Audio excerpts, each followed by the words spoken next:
everybody, Twitch Nitro here, and today I've been tinkering in my inventing laboratory, and I have come up with this little thing. This is going to be an ongoing project of mine, and what is this? This is the Chaos Box. Oh yes, this is Chaos Box 0.5, version 0.5. I've called it version 0.5 because it's got some kinks, it's not quite ready to release.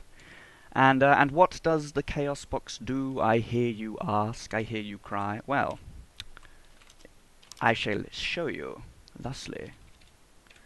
The Chaos Box is something that takes the general Minecraft rules that started up, there we go, and sort of flips it on its head. It adds some extra rules. So in this case, it's changing mobs. So if I spawn a creeper here, in this little cage, after a certain amount of time, it shall transform itself into a dire creeper. I've actually got a dire creeper spawn egg here. While that's going on, I'm going to spawn a zombie over here, because zombies over time will actually turn also into dire creepers. After a certain amount of time, it shall transform itself into a dire creeper. I believe this has already transformed itself. Yes, it has. Doesn't take long for a creeper to turn into a dire creeper. And what happens is, as a dire creeper gets older, it sees the world around it and just hates everything. So because it couldn't find a player, it just decides, well, I might as well just explode here. But it doesn't explode normally, it doesn't destroy terrain per se, it corrupts it.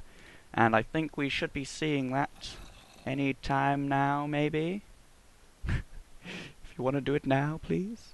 I'm actually going to spawn another one over here, because this is an example of corrupted terrain, and I want this to be going. Oh, this is going to go soon. There we go. Off it goes. So as you can see, it transforms the area around it into this corrupted terrain that we have over here. And, oh, this over here is turned into a dire creeper too. Now there's something special that happens when dire creepers explode in already corrupted terrain. They transform it yet again to something different.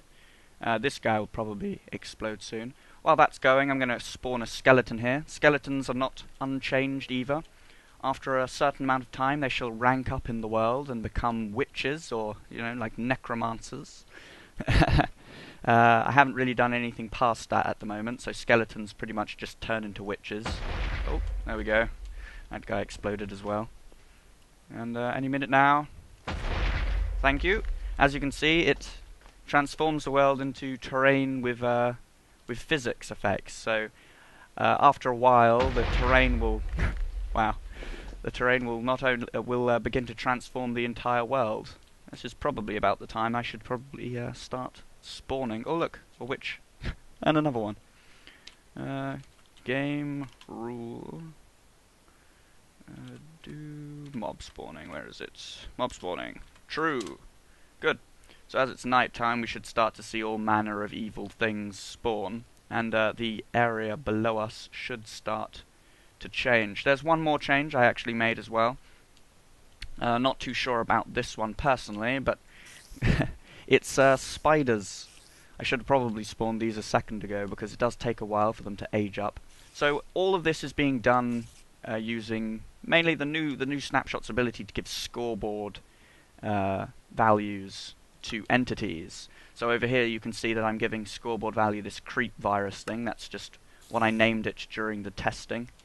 And then I test I test all the entities' score values to see what happens to that entity. So in the example of a dire creeper here, we have a dire creeper. All of these command blocks down here change the dire creeper. You're going to change already, hurry up. Ticks, just don't move fast enough. So this checks for mycelium to replace within an area around it. If I go back to the beginning, it executes at an entity, dire creeper, with a creeper virus score of 1,000, which means it's been alive for 1,000 game ticks, and it fills an area around it with gravel, but it'll only replace mycelium. So mycelium turns to gravel, and these next few command blocks do pretty much the same thing to different types of things, like stone changes, and it did not. It did. It walked off the edge. I'm trying to make a video here, you know. There's some spiders down here. Ooh, creepers. Dire creepers already going off, so this is an example of how it can change the terrain. Why are there Oh, I removed all the trees in the area. There must have been mushrooms on the trees. These guys have looked like they've been round for a while. You'll do it on camera for me, would you? So what I've done with the spiders is they will turn into baby spiders. They will duplicate themselves. Once they reach a certain age, one spider will become two baby spiders, and then baby spiders will grow into... Oh god, they're going off everywhere. And then baby spiders will turn into normal spiders. There we go. All of these spiders here that have spawned have now turned into two baby spiders. And then these will grow into adults, and then they too will turn into baby spiders again. So yeah, it's actually pretty scary. If you don't like spiders, it can be pretty freaky because there can be a lot of them. Yeah, that's why this is incomplete, because it can cause some lag. I do have stuff set up for the skeletons. When skeletons turn into that's these down here. No wait, no, these are the yeah, these are the... Yeah, this is a summon, so when witches turn into skeletons, they will teleport the spiders around them. So skeletons with a creeper score of 800, and the spiders will be teleported within a radius of 7. So just to try and keep down the spider spawning. So I think this is pretty funky. It changes the game quite a bit. As you can see, we've already got some corruption starting to appear here.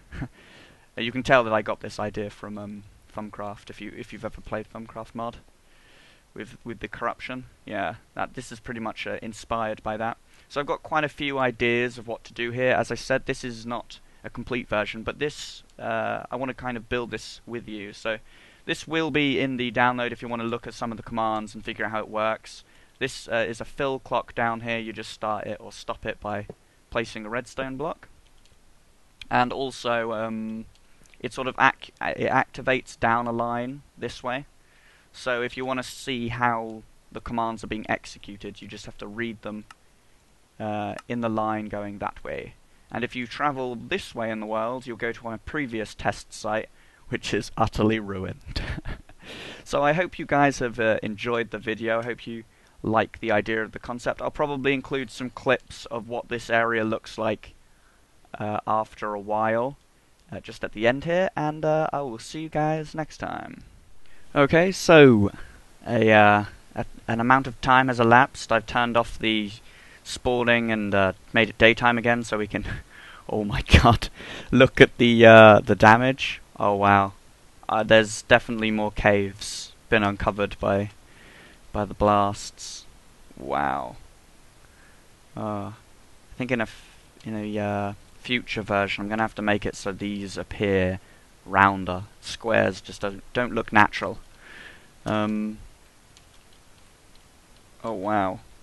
Oh, this one didn't go off further down here. Wow, yeah, you can definitely tell that the epicenter is this area. There's just been utter destruction. I had to pop in a few times to kill some spiders because they were everywhere. Ah, just a little thing.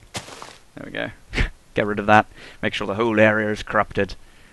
Thinking I might make it so that it turns water into lava. Yeah. Just the fact that these get rid of dirt and stone will mean that resources will be prized slightly more. They don't convert iron, which is good. I think I'll keep that as it is. So I hope you've enjoyed this this little sample video of the version 0.5. It'll be the uncorrupted world in the world download, so you can have fun playing around with this. If you want, you can sort of change what type of blocks it is, and as you can see, I actually made it happen a little bit faster by upping the value. It was on 1 originally, and I upped it to 100 on the creepers, so we could just get a really nice visual of what it can do to a world after a long period of time. And if you do have any ideas of different types of mobs you want to see included, obviously I can spawn different types, and I will be working on this on and off. As I said, ongoing project. I'll probably release a version that you can dump into any world at some point. That'll probably be version 1. So yeah, if you've enjoyed, please leave a like, Leave a comment with your ideas on if you have any, and I shall see you guys next time. Bye. Such destruction.